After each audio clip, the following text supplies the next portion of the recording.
8, 7, 6, 5, 4, 3, 2, 1. This is Liam Hendricks, and you're watching Crosstown, Crosstalk on the Barroom Network.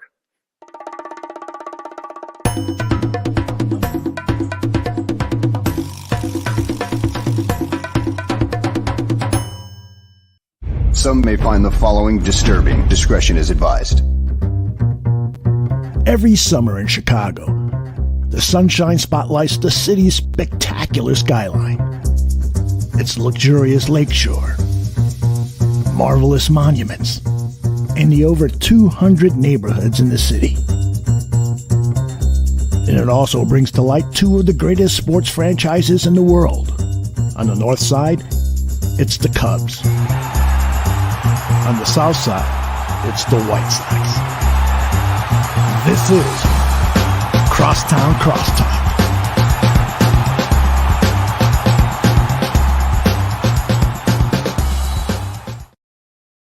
Hello and welcome to another very exciting episode of Crosstown Crosstalk presented by the Barroom Network. My name is Vinnie and I am very excited to be here with each and every one of you today talking baseball. And my favorite person in the world to talk baseball with is Mr. Joe Mandel. I welcome him back to the show, my South Burbs Hitman co-host. Thank you for helping out a little bit today, Joe. How you doing? Dude, no problem, man. I'm your favorite person to talk baseball with. I take that as the highest compliment. I mean, yeah. Who are you in competition with? Zim, of course. I don't know. Zim. Your brother. My brother Joey, my cousin Frankie. I would say that's like my Mount Rushmore of baseball chatter right now. I'm probably forgetting someone crazy who's like going to send me a DM. Like, what do you mean I'm not your favorite person to talk baseball with? There are a lot of people I enjoy talking. I talk about baseball with myself almost all day. Yeah. Every day. Like literally from the time I wake up to the time I go to bed, I'm like, okay, what's going on with, Lucas Giolito's, wins above replacement, or, how's Tim Anderson's BABIP doing? Like, I'm thinking about all that stuff all day. So, but you are amongst my favorite people in the world to talk baseball with. I'm excited for today's show.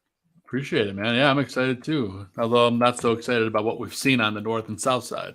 No, of course not. They both suck. We're going to get to why they suck in a little bit, but I wanted to start the show with something very heartwarming. Early in January, we learned that Mr. Liam Hendricks has cancer, non-Hodgkin's lymphoma. You never like to hear that. Okay, no. This is devastating stuff. This is the type of stuff that makes you realize how important life is, how precious life is, and how it can be taken away from you in an instant. How your whole world could be flipped upside down in a matter of seconds. And Liam Hendricks went out there and taught each and every one of us on how to handle harsh situations like that to the best of our ability. We didn't know what was going to be the future of Liam Hendricks, but that man fought the way it's like the way he pitches was a symbol of how he was going to live his life in the hardest moment of his life. Just with that chip on his shoulder and like the fire and like the FU attitude.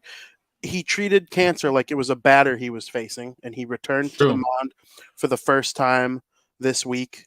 What was your thought process when you watched the kind of whole thing? Because they announced he was coming back on Sunday, right after the game, the walk-off loss to the Detroit Tigers, and then they actually activated him off of the injury loan the following day and put Jimmy Lambert on the injured list. And then before the game, he had his moment with Christie. Then during the fourth inning, he walked out to the bullpen from the dugout, as he does every day, whether he's going to pitch or not.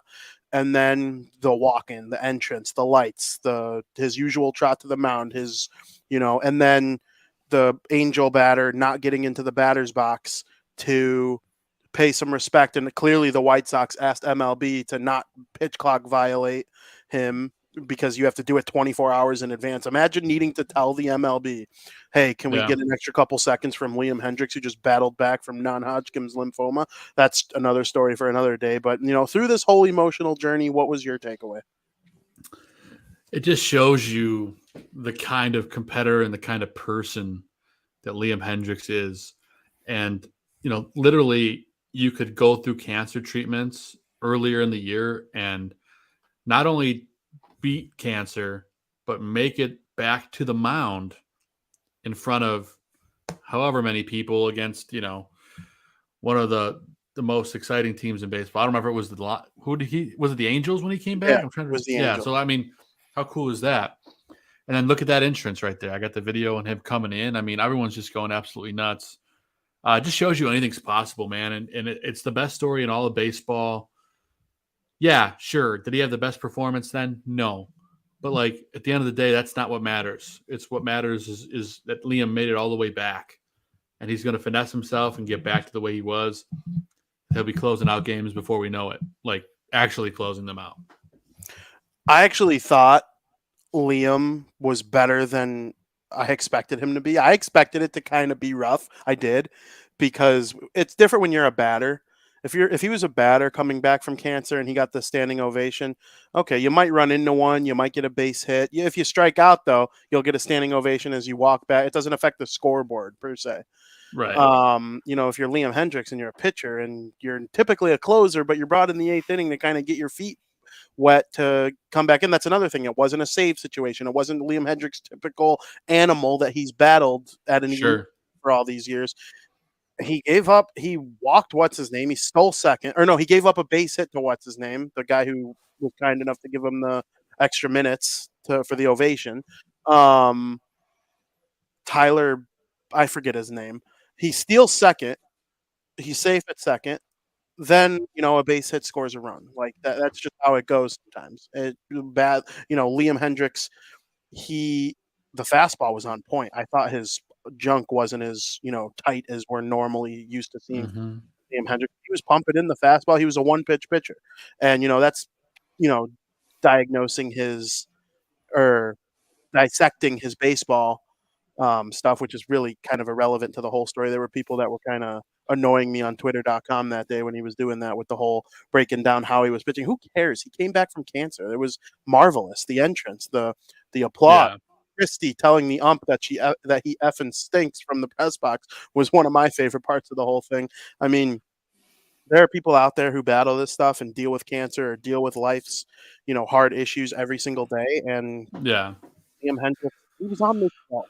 I know that's crazy, but he was on this screen, and if that was pre-cancer, although according to him, he might have had cancer in his body at that point in time, which is crazy to think about. Yeah. He said he might have had cancer in his body in 2021 and 2022, which means when he was on this show, he probably had it, and like that. Yeah. He had no reason to be as kind as he was or give us as much of his time as he gave. Like, just the dude was sensational, and I'm super stoked to see him. Yeah, I'm really happy for him, and I don't care about the final stats from his first start or not his first appearance. I mean, sure, he gave up 3 hits, he gave up 2 runs, he had a walk, and he got charged with 2 earned, but whatever, that doesn't matter. Baseball is bigger. This is bigger than baseball. Sorry, I can't spit it out. No, absolutely. I couldn't agree with you more. And I kind of thought his return would bring good vibes to the team as a whole, and they might play better. I wish. That really just, when you're not good, you're not good. And, it is what it is. I think Hendriks, he's somebody who could get traded if a contender wants him at the end of the year and they pony up something nice for the White Sox. That's always something that could be possible. But, yeah. I'm rooting for him to just be great for himself. And like the White Sox season is sunk. They're however many games under 500. But if he could go out there and just be a good story the rest of the season, I'm all in on it. I hope he gets a save this weekend. Don't tell Rick Hahn that they're sunk, because he doesn't seem to believe it just yet. All right, let's dive right into it. What a jabroni he is. What a stupid comment. I mean, does he think I'm dumb? Does he think you're dumb? He thinks we're all dumb. I mean, Joe, I promise you, I wish I could prove it to everybody, because there are probably people saying I wouldn't watching this. I wish I could prove it. I would say it right to his face. Do you think I'm stupid? Do you think I don't watch? Do you actually think this team has a chance to compete? You think you're winning with guys hitting the injured list every 5 days or so. You think you're winning with a rotation that includes 3 pitchers that really just don't have it. You think you're winning. Do you think Dylan Cease is just miraculously going to become Dylan Cease from last year? Do you still think Eloy's a 50 home run guy? How about Moncada? Is he still the number 1 prospect in baseball? Do you still think you won the Chris Sale trade? Dude won the World Series. He got the final out against Manny Machado, who you failed to sign. It is just unbelievable to me how ignorant he is and how ignorant he continues to be. And you know what? Rick Hahn doesn't have to come off that way. Rick Hahn could go up to every single press conference, every offseason, and say, we don't have the funds provided to us as a general manager to make this as a competitive team as possible. I wasn't able to choose the manager the first time around, and it impeded my ability to get the guy I wanted. Now we have Pedro Grifol. But no, he chooses to trade for Jake Diekman, okay, and keep Jose Ruiz. I mean, just the stuff he was saying. Oh, and then look at us in the eye, and then I'll let you talk. I'll finally let you talk. He has the audacity to say we don't think we're sellers. What? Dude, you're 7 games out. Yeah, you're 11 games under 500. Possibly having a better record than the Cubs is your World Series this year. Every team in this division would be last place in the AL East. Yeah. And don't even get me started. That makes Rick Hahn look even more ignorant to me because you could have this division with the most average baseball team of all time. This division stinks. If you won 90 games, very, very low bar for an upper echelon team, you would win the division by double, like you did in 2021, frankly. But guess what? There's no Yermin Mercedes hitting 400 in April and May. And there's no Jake Lamb hitting a crazy home run in June to give the White Sox a big win. There's no Brian Goodwin hitting walk-off home runs against the Boston Red Sox. A bunch of depth guys who aren't even in the league anymore. I mean, give me a break with this guy. I've had enough of Rick Hahn. I've had more than enough of Rick Hahn. Yeah, that comment really pissed me off this week because, I just say that there are multiple things on the table that could happen. We're going to field offers as they come. That's it. You don't have to say anything else, but you don't have to make us look like we're idiots, which he did. Not a good week for the White Sox across the board, Vin. Last time we talked, the Sox had a great week and they were good again. Now they suck. We took 2 out of 3 from the Guardians, and then we went on to lose 3 out of 4 against the Tigers, and then we lost 2 out of 3 versus the Angels. So it's just where's the consistency? I don't know where it's at, but they're a frustrating team to watch. They could have easily won all 3 of those games against the Angels. Wouldn't have taken all that much. Kopech looked okay. The bats looked okay. Jake Berger continues to hit. Those are the takeaways. Okay is not good enough. I know. When you're okay, you're going to get killed when Shohei Ohtani and Mike Trout are on the other side. And they both hit home runs yesterday. Oh, we're going to get to them in a minute. Especially that Ohtani dog. I love that guy. I'm going to put on my Ohtani shirt for later today. Now that the White Sox are done playing them, I can wear it again. First of all, Rick Hahn's going to look like a moron when he trades Tim Anderson, Lucas Giolito, whoever else he moves at the trade deadline. The people are going to play back that audio and be like, Rick, I thought you said we weren't going to sell. Oh yeah, but that was back in June or May when we were evaluating things and shut up, Rick Hahn. Shut up. I'm sick and tired of it. Vin, can I real quick give you some quick stats from the last week? Play it on me. I'm going to share the screen, actually. Let me blow this up so everybody can see. All right, let me make it a little bit bigger. Yikes. So there's 4 guys that hit over 300 this week. But look at the drop-off, Vin. It goes straight down to mid-2s and then straight into 100s. Luis Robert being one of those guys that batted under 200. A brutal week, 9 strikeouts. but it's always the same, at least two guys at the top of the list. Always, it's Jake Berger and Andrew Vaughn. Nobody else is getting anything done, Vin. It's really frustrating. And look for all the hits and everything that Jake Berger did. 1 RBI. That shows you that nobody else is hitting around him, and he's in a bad place in the lineup. I don't know if you've noticed that this week either, Vin, is he's been all over this White Sox lineup without consistency. If you hit 365 in a week, you shouldn't have 1 RBI. I'm sorry. I completely agree. The lineups they're Tony La Russa-esque. So like maybe I'm just an idiot, which we've all figured that out by now.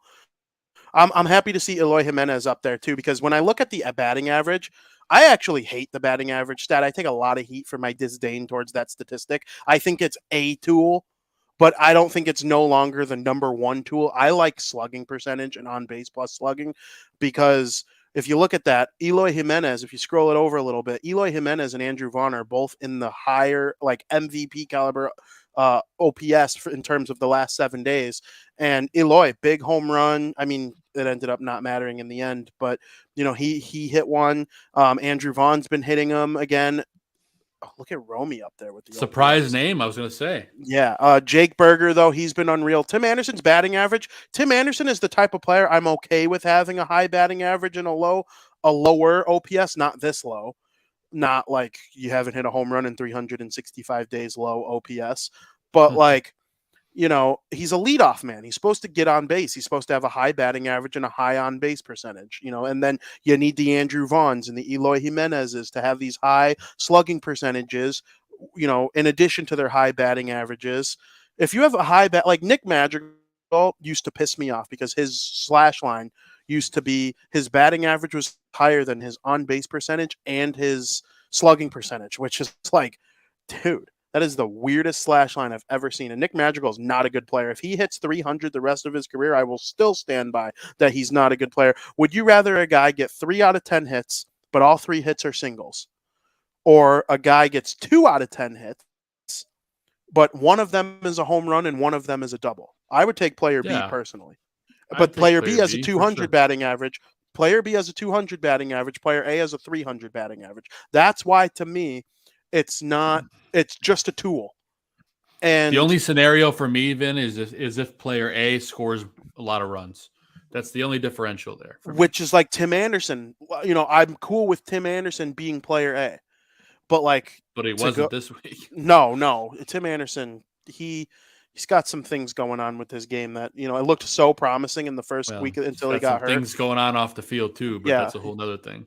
Yeah. I mean, I'm a little annoyed with the whole Tim Anderson story because, for one, I don't give a crap what he does off the field. As long as he's not doing like cancelable stuff, like, I don't really care. But I guess that kind of is cancelable in a lot of ways. But, I thought Tim Anderson was going to lead this team to so much more. And Eloy and Robert, they'll all follow him. I wrote an article about Robert. They can't win unless he is MVP caliber. He drives this team more than any player, and seeing him all the way down there with that abysmal, if that was his OPS like every day, like his all season OPS, he'd be out of the league. 432. Are you kidding me? Luis Robert? Like, come on, dude. You don't have to hit home runs in 5 straight games or set whites. That's not what I'm looking for here. You need to be consistent, and he leads the team in WAR, which is my number one baseball stat because it takes into effect everything: your base stealing, your ability to create outs, your ability to hit, your ability to field. It's it's a culmination of it all, but it's not. I haven't been feeling it from Luis Robert, which I'm going to lose pick to click on South Burbs Hitman because of it. I was battling you who took Jake Berger. That's a clear win for you already. I think Robert could hit a home run every game until South Burbs Hitman on Monday, and you would still take it. Yeah, and Zim took Joe Kelly. No, he comes in third. No, actually, I probably come in third with an OPS that low. That's tough. But I mean, I'm going to tell you this, Joe, and then looks like you want to get into pitching a little bit. On South Burbs Hitman and on this show, I will no longer be fooled by a week of 7-3 or 10 out of 15. I'm out. I'm out on. I said this already, and I didn't stick to it. I'm out on wins and losses. I'm not letting myself get frustrated over losses. And I'm not letting myself get high over wins. This team stinks. I legitimately think they stink, and it's over. And until they're in first place, I will not say I've been proven wrong. I can't. I'm not falling for it again because every single time this season that they've had a little bit of a stretch where they look good, they start to suck, and it really grinds my gears because they should not suck. This isn't the A's. If I was an A's fan, I'd be rooting for losses. Let's get that number one pick and, develop this team. Billy Beane has done it before. We've been contenders through this model before. Not the White Sox, man. There are three teams that should be really pissed off right now in Major League Baseball. And I'm talking like really angry. It's White Sox fans. I think the Mets should be leading the National League by 10 games. Yeah, those fans have every right to be nice and pissed off right now. a And hot then, mess. yes, and then the San Diego Padres, who the Cubs are going to see here soon. I'd be livid if I was a fan of them right now. You have Juan Soto, Manny Machado, Fernando Tatis, Blake Snell, you Darvish, your rotation suite. You got a good bullpen. You were in the NLCS last year, and you're 23 and 28 or whatever you are. No. They're right up there for me of who I would be the most angry if I was a fan of them. Yeah, it's a hot mess in all of those places, especially here in the White Sox. It's been brutal. The bullpen as a whole, Vin, not just the bullpen, I should say the pitching staff as a whole, just had an absolutely abysmal week, putting it lightly. We just talked about Joe Kelly a little while ago, but he pitched not even 1 1/3, and he's given up 4 runs. It feels like nobody can get an out on this team. Even the starters aren't going long. Lance Lynn looked horrendous yesterday. Dylan Cease didn't look good the other day. Only went 4, gave up 4. For a guy that's been flying high, Kopech didn't look great either. There's not really, I mean, for Jimmy Lambert giving up 2 runs in 2 innings. Is anyone consistent anymore? Even Giolito looked awful. I mean, there wasn't a good quality. I'm pretty sure we didn't have a single quality start this week, if I remember correctly. No, the pitching sucks. They're all inconsistent. Michael Kopech had 1 bad inning. I'll give him that. He had 1 bad inning. He gave up 4 in the first inning to the Angels and then locked it in. He still found a way to have 10 strikeouts, and he only went 4 innings. So in the last 19.1 innings pitched, Kopech has given up 4 runs. That's outstanding. If he goes every 19 innings only giving up 4 runs, you just kind of hope that one of those innings isn't where all the 4 runs come in and they end up losing because of it. That's just bad luck. But I mean, you know what? A game against the Angels, he walked Trout and Ohtani, and then Ward hit him deep. Yeah. And that's 3 of the 4 runs. Like, that does happen it's not easy to pitch to Trout and Ohtani. I don't care who you are. And especially since they go back to back, it honestly makes me wonder how the Angels aren't the same record as the Rays, because those 2 at the top of the order are just so hard to get out back to back. But yeah. I mean, Kopech, he ended up striking out both of them later in the game. He had 10 total strikeouts, but he has 29 strikeouts in his last 19.1 innings. That's outstanding. Very solid. So he's the only one I'm going to give any high remarks to. Lucas Giolito's second on the White Sox in WAR, only behind Luis Robert. He's had a good year so far, but last start wasn't it. But I can't keep saying the Angels. Everybody beats the Angels. They kind of suck. Like, they're not even in a playoff spot. Just because they have Trout and Ohtani doesn't mean shit. And Ohtani, has got 15 home runs as a pitcher, basically, which is crazy. But the Angels are no excuse. The Cubs just took 2 or 3 from the Rays, who are way better than the Angels. So I don't want to hear anything about the Angels and who they are. The White Sox stunk, and that's why they lost. Yep, and there's really only 4 guys that were lights out, and they're all bullpen guys. Santos, Lopez, Middleton, and Graveman all had great weeks. Sadly, they didn't rub off on everybody else, but can we talk about how good Gregory Santos has been this year? I mean, unbelievable. 3rd on the White Sox in WAR. I know that probably doesn't sound right. It is, though. He's 3rd on. It was Luis Robert Jr., Lucas Giolito, Gregory Santos, Jake Berger are the top 4 in the White Sox in terms of WAR. Now, Giolito and Robert are the only ones over 1, but most of the team is in the damn negatives. So I guess it's really not all that impressive. But I mean, for Gregory Santos, I would say it is.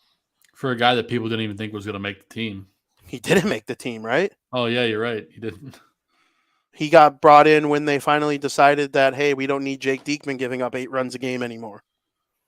Right. Yeah, it's really pathetic. Really, really pathetic. Yep, I hate it. It's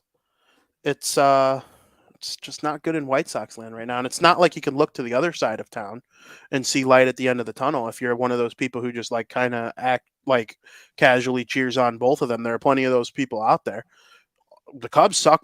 They might be worse, but it's less. They're not worse. They're about the same, but it's less annoying for them because they didn't come in with these expectations that the White Sox have. But I mean, the Cubs entered their series against the Tampa Bay Rays with the worst record in the National League, but then they took 2 or 3 of them, and you can chalk up those 2 wins to brilliant starting pitching, which we see it with the White Sox. The White Sox bats aren't as bad as they were last year, but the pitching isn't as good as it was last year. And, that's something the Cubs are noticing, that can be a winning help, having a good starting rotation. I wouldn't necessarily call their rotation good, but I wouldn't call it bad either. Stroman and Hendricks come in, and they have outstanding weeks. And Stroman kind of pulled a Kopech, 2 straight starts of like all world stuff where he gave up nothing. And the Cubs were getting blown out so bad. One of the games that Tucker Barnhart pitched a game. That's crazy. And he gave up 0 runs, just like Marcus Stroman. And then Kyle Hendricks, he gave up. Did he give up 1 run in the game? He might have given up the 1 run, which is why he's not credited for the win, because the Cubs were they were tied when he left the game, is my assumption, 1-1, and then they ended up winning the game 2-1. So, shout out to him. Him and Stroman were both magnificent and gave their team a chance to win. It's kind of a shame Hendricks wasn't the pitcher of credit for that game, because I'm pretty sure he went pretty fair amount of innings with how many? He had 9.1 innings on the week, so he definitely probably went at least 5 with giving up 0. So, and the Cubs bullpen is better. I thought they had a great series against the Rays. Joe, I want to ask you this, though. In their last game against the Rays, they went up 2-0, and Justin Steele was good through 3 innings, but then they pulled him. I don't know if he was hurt or what, but they pulled him after giving up nothing. And then the Rays get 2 back. The Cubs take a 3-2 lead. Then the Rays take a 4-3 lead. And in the bottom of the 9th, the Cubs have bases loaded with 1 out. And the only player left to come off their bench to pinch hit is that Miles Mastrobuoni guy, or however you say his name. And people were shitting on David Ross for making it where he was the only one left available to pinch hit by the end of the game. Like, there was just bad bench management on his part. Cubs fans they're getting pretty close to being done with David Ross as the manager. Do you have an opinion on that? I know you're not the biggest Cubs guy, but no, listen, I think it's really hard to evaluate the Cubs with the talent that they have right now. And I know, like, everyone's like, oh, he mismanaged this and mismanaged that, put the wrong guy in here. Let's be honest, Vin. Is there even a right guy in that clubhouse? I got to give him a little bit of benefit of the doubt. From what I've seen from David Ross, the guy knows the game. I think he knows the game better than Pedro does right now. He manages his bullpen better, given what he has. I'll tell you this. If David Ross was a manager of the White Sox, they'd be in first place in the AL Central. Wow. That's what I'm saying. It's a bold claim. I don't necessarily disagree with it, though. I hate Rick Hahn, and I think Kenny Williams stinks now. And, I say stinks now because, they did win the World Series in 2005. Like, lucky or not, they put together a team that was good enough to roll through the playoffs. The best playoff record ever. So I say now because I'll never have permanent ill will towards Kenny Williams because of that fact. But Rick Hahn, I got no loyalty to Rick Hahn. He's done nothing but stink for 10 years. They have 2 playoff wins in their whole time with him there. Not even series wins, single game wins, 2 of them. the Cubs won more wild card games during their run. But yeah, the right now for the Cubs, I wrote an article that they should fire him, but I also mentioned in there that it might be like one of those things where they should hang around and evaluate him the rest of the year. Because you're right, the talent was just, they were kind of overhyped during the offseason. Oh, they brought in 5 guys that used to stink, but they used to be good. So now they're going to be a World Series contender. They brought in Bellinger and Hosmer, I feel like I'm forgetting a big one. Oh, Man, well, they did stinks. bring in. I heard you say Hosmer, man. It stinks. Yeah, well, they brought in Dansby, who's outstanding. Dansby's amazing. Sure. He's going to be an all-star. But outside of Dansby, all of their additions are like guys who kind of suck. Barnhart's a good defensive catcher, but he can't hit shit. Apparently, he could pitch really well though. Suzuki, he's been hurt, but like he's a good player. I love Nico Horner. I think he's amazing. I feel the same way about Ian Happ. Oh, Trey Mancini, he stunk. He's been so bad. But Mancini, Hosmer, and Bellinger, if they were on the same team in 2015 or 16, right around when the Cubs were a World Series contender, then yeah, of course, they'd be great. But Mancini, he kind of stinks now. Bellinger kind of stinks now. And Hosmer, they DFA'd him because he stunk so bad. So, I do think their offseason was a little bit overblown, but I do commend them for trying. Rick Hahn wouldn't even sign Bellinger. He wouldn't even sign Hosmer. They wouldn't even try. So, the Cubs have my respect in that aspect. Yeah, I mean they're doing what they can. They're trying. They have a manager that's trying to work with what he has. I don't know. Maybe I'm just jumping too quickly on the hate Pedro bandwagon, but I just feel like he's not getting through to these guys, and I feel like David Ross is, running laps around him, and he doesn't even have a quarter of the talent the White Sox do. And they'll probably win the Crosstown series, the Cubs, because that's just the way that baseball is this year for the White Sox. That's not that far away, I don't think. I think that's coming up in end of June, if I remember correctly. No, not in June. July? It's got to be July. I just previewed. The only reason I know that is I previewed June, and I would have remembered if I came across the Cubs when I previewed June. Yeah, but we're looking at July. You're right, Vin. Yeah, First late July. Oh wait, you guys can see my screen. Never mind. So we're looking at the 25th of July.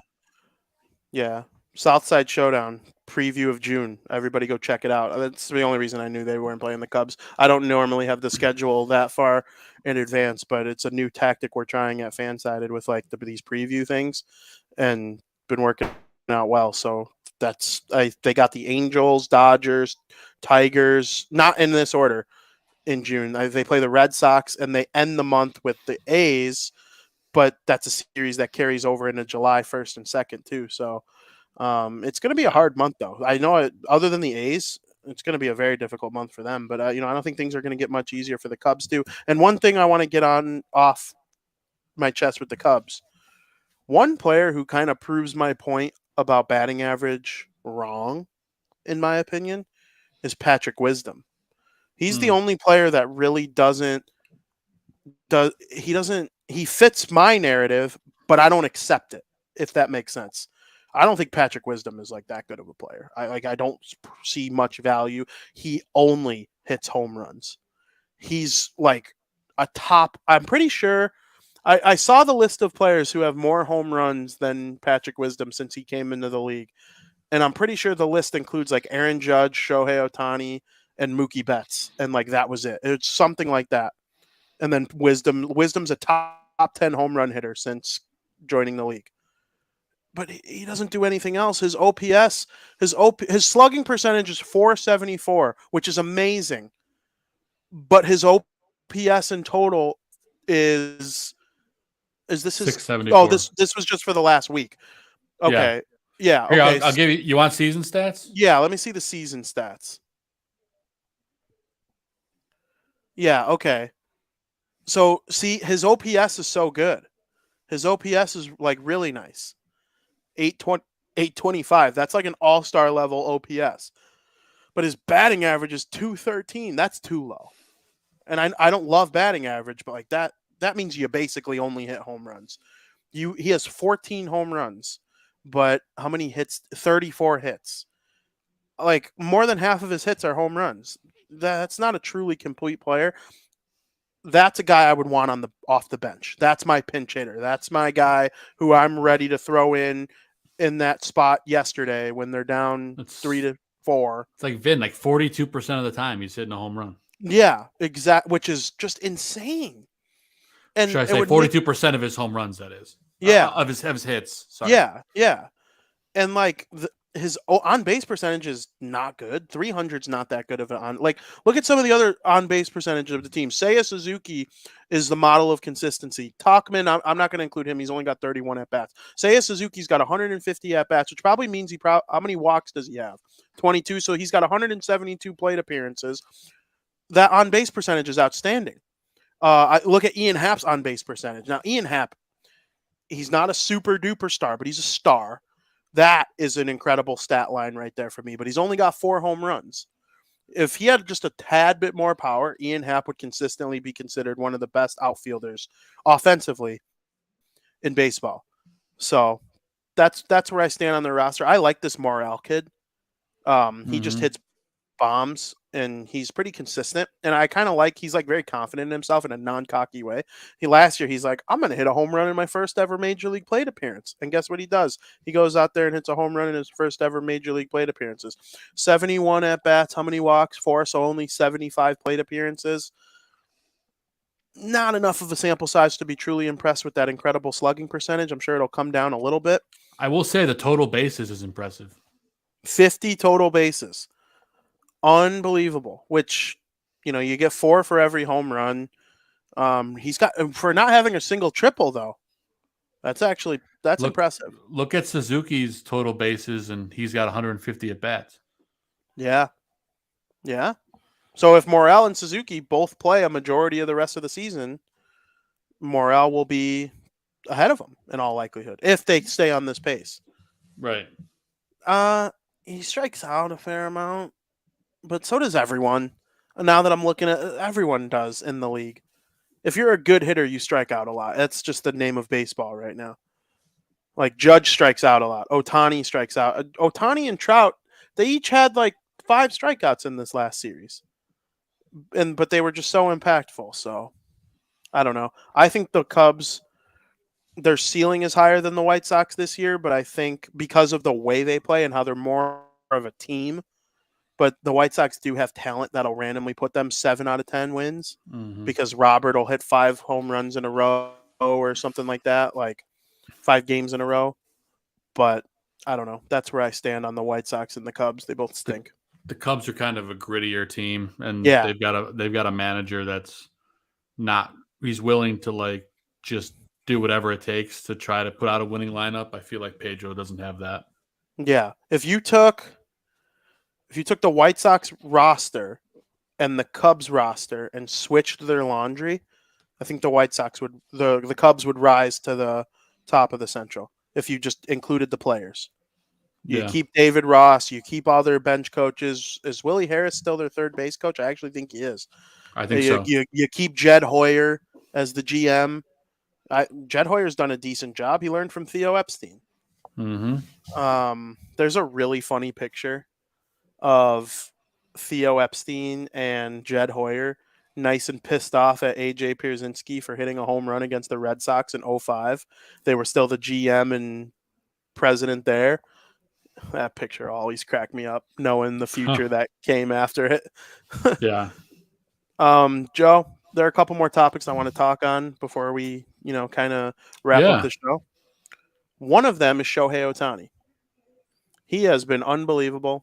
Basically, since he came into the league. He was the American League Rookie of the Year in 2018 when he came in. Then he missed some time with some Tommy, but he still hit. And, that was most of 2020. And then in 2021, he came out, and he's now in his 3rd year in a row of being an ace-level pitcher and a superstar-level hitter. I haven't really had much Ohtani dialogue with you. What do you think about this guy, and where's your fanhood of him lie in terms of your baseballness?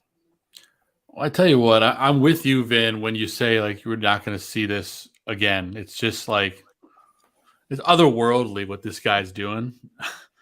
And it's really hard to like even put into words. Like if you have a chance to go see Ohtani, go see him. I mean, this is like arguably a once in a lifetime player. I just can't comprehend sometimes, Vin, what he's actually doing. It doesn't make any sense to me how he's able to do it all. I mean, this dude is a peak athlete. He's a freak of nature, and I can't get enough of it. Yeah, I think I'm obsessed with Shohei Ohtani. I tweet basically every one single one of his home runs. Whenever he starts, I'm tweeting the strikeouts. Like, this guy's unbelievable. And I know there are going to be more kids that try it probably because Ohtani was successful. And you see it in other sports, like when the Coyotes came into the league and all of a sudden 18 years later, they have a superstar go number 1 overall from Arizona. I do think those things coordinate. Like for the pros, they translate to the kids.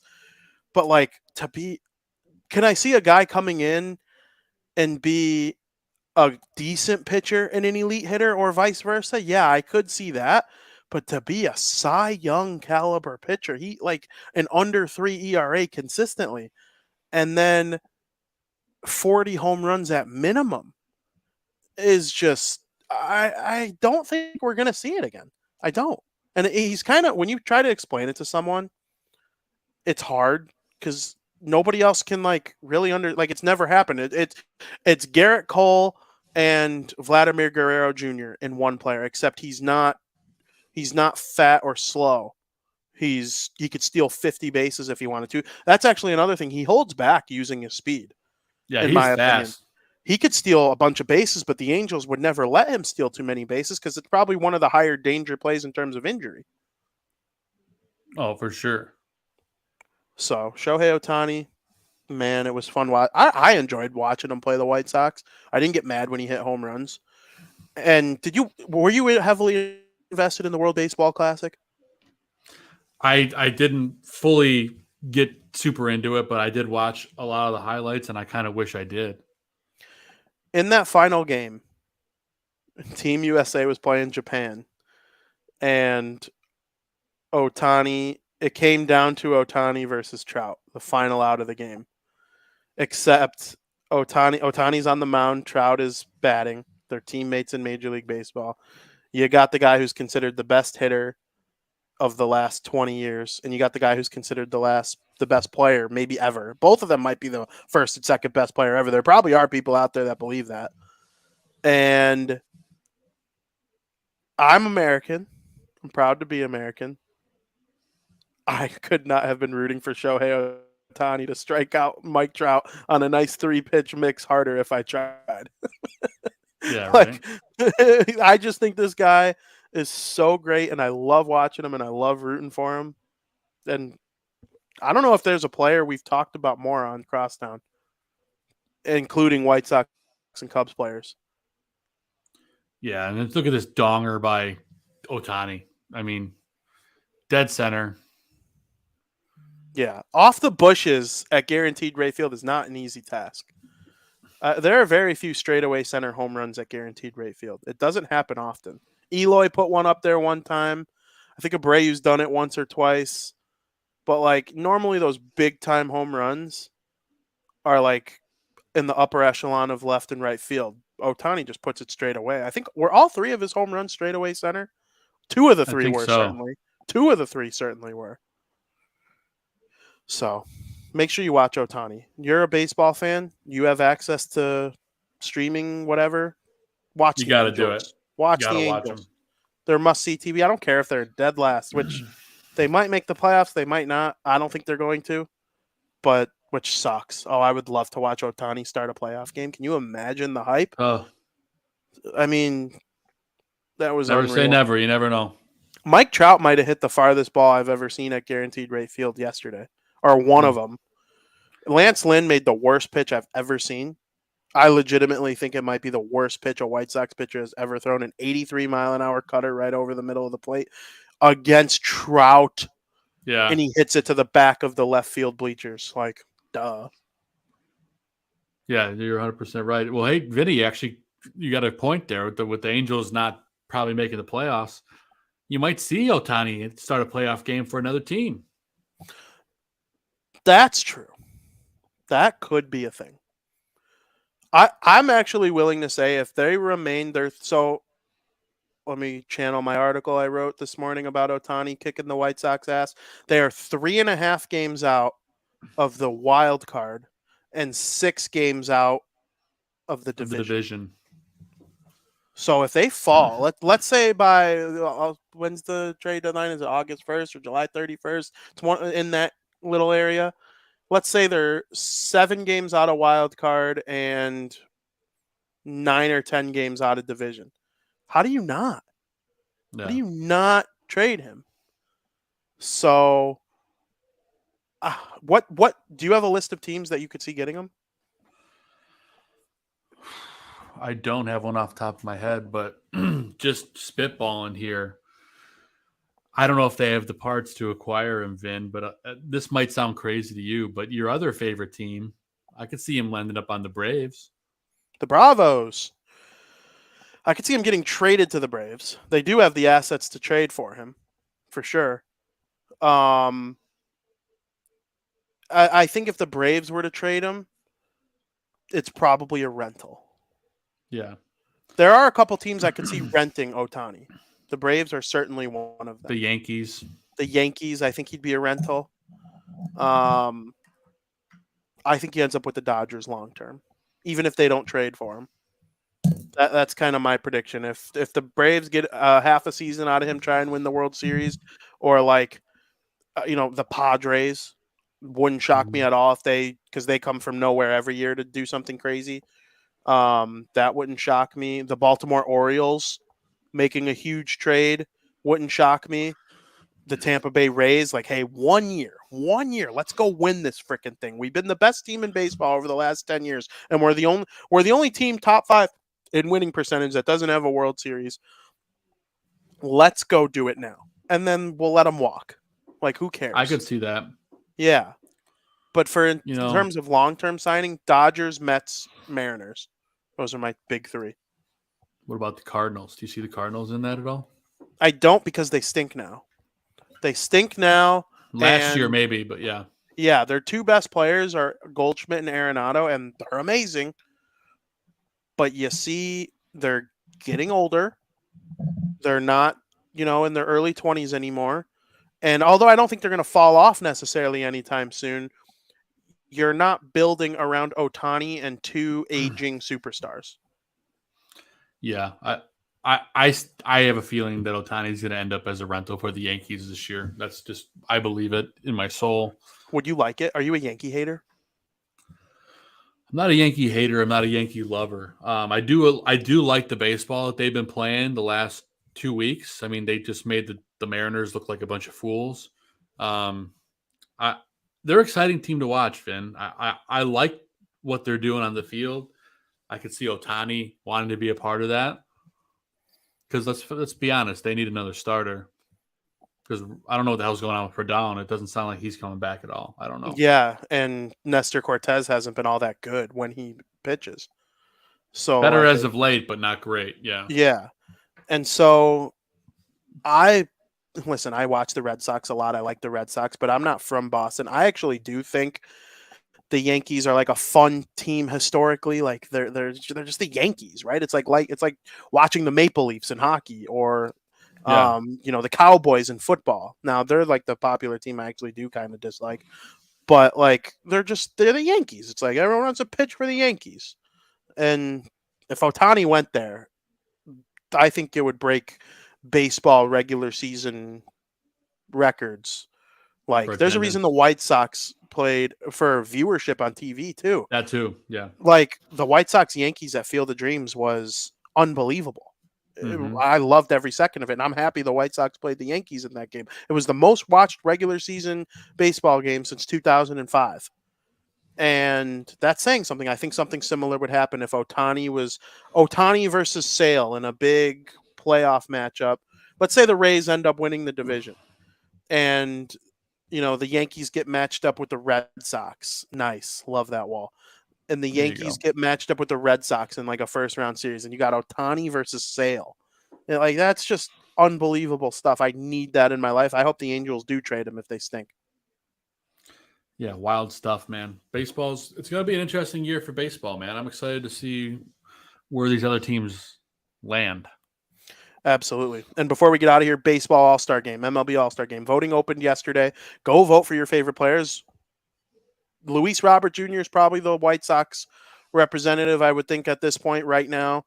For the Cubs, I think they have two really good options that probably both make it. Dansby Swanson and Marcus Stroman. They're 1 and 2 on the Cubs in WAR, and they're like really up there in terms of, at their position so far this year. We as a podcast would like to see Jake Berger get voted in or somehow make it by whatever reason. Did you see Ashlyn's post on Twitter?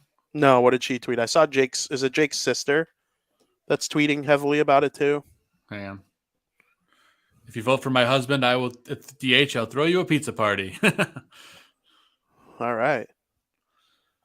I'm in. So, I'm in. I mean, obviously we'd like to see him there, but I'd love to see Jake in the home run derby, man. Yeah, you could compete in the home run derby without being in the All-Star game, I believe now. I could see that. So, that would be cool. This isn't anything concrete, but I got to meet Ashlyn and Baby Brooks at the last White Sox game I went to.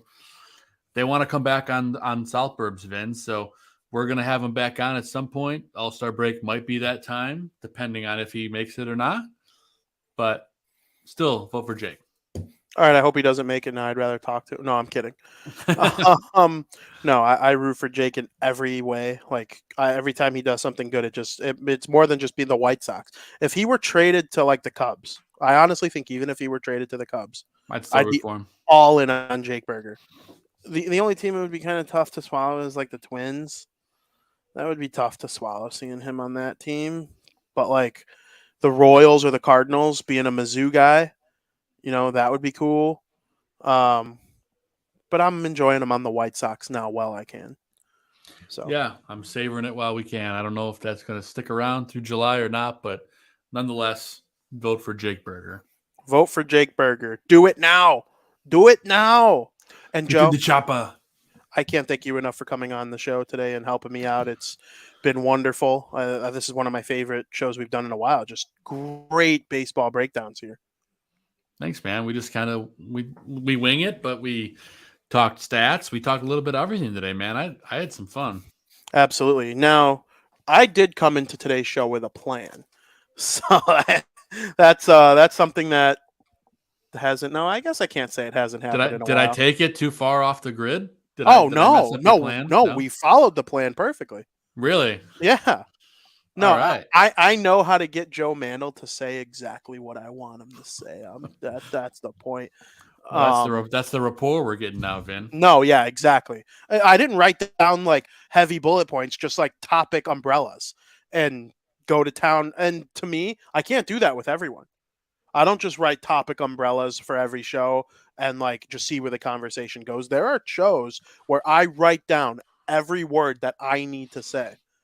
And that's just not the case with Joe Mandel and Vinnie Parisi, two superstar Barroom Network hosts. Everybody on this network's a superstar. That's right, man. And speaking of Vin, on Monday's South Burbs Hitman, Missy Carroll from Southside Behavior are going to be with us. Always fun with her on the show, so that should be fun. Absolutely. And for those of you who love me, sorry, most of you probably hate me.